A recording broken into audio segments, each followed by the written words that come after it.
Hi guys, இன்னைக்கு நம்ம வீட்டில் என்ன ஸ்பெஷல்னு பார்த்தீங்கன்னா பிரியாணி தாங்க. வாங்க எப்படி செய்யுதுன்னு பார்க்கலாம்.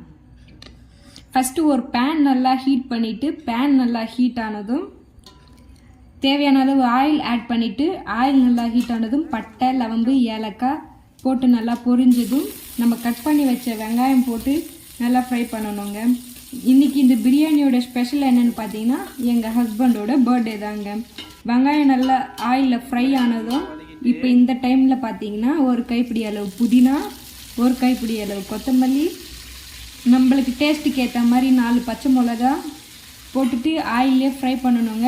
நம்ம இந்த புதினா கொத்தமல்லி ஆயிலில் எவ்வளோ ஃப்ரை பண்ணுறோமோ நம்ம பிரியாணியோட ஃப்ளேவர் அவ்வளோ டேஸ்ட்டாக இருக்குங்க. இப்போ இந்த டைமில் பார்த்தீங்கன்னா இஞ்சி பூண்டு பேஸ்ட்டு, தக்காளியை ஆட் பண்ணிவிட்டு நல்லா குழைய வதங்கணுங்க. தக்காளி நல்லா குழையணுங்க. இப்போ இந்த டைமில் பார்த்தீங்கன்னா 1 டேபிள் ஸ்பூன் கல்லுப்பு, 2 டேபிள் ஸ்பூன் ஆச்சி சில்லி பவுடர், 1 டேபிள் ஸ்பூன் தனியாத்தூள் போட்டு ஆயிலே ஃப்ரை பண்ணணுங்க. இந்த டைமில் நம்ம டேஸ்ட்டுக்கு ஏற்ற மாதிரி தயிர் ஆட் பண்ணிவிட்டு நல்லா மசாலாவில் நல்லா ஃப்ரை ஆகணுங்க. சும்மா நம்ம தேவைக்கு ஏற்ற மாதிரி கருவேப்பிலை, கழுவி வச்ச சிக்கன் போட்டுட்டு நல்லா இந்த மசாலாலேயே ஒரு 10% இதுலேயே குக் ஆகிற மாதிரி பார்த்துக்கோங்க. சிக்கன் இந்த மசாலாவில் குக் ஆனால் டேஸ்ட்டு, ஏன்னா நம்ம சிக்கனில் எந்த மசாலாவும் போடல, டேஸ்ட்டு இதில் வதக்கும் போது நம்மளுக்கு அந்த டேஸ்ட்டு கிடச்சிடுங்க. இன்றைக்கி நான் 2 கிளாஸ் அரிசி எடுத்துருக்கேன், அதுக்கு 4.5 கிளாஸு தண்ணி ஊற்றுறாங்க.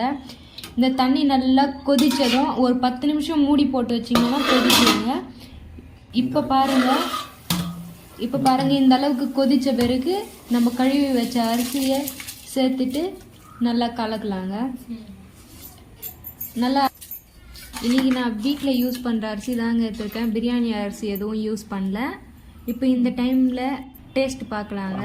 புளிப்பு கொஞ்சம் கம்மியாக இருக்கிற மாதிரி இருக்குது, அதனால நான் லெமன் ஆட் பண்ணிக்கிறேன்.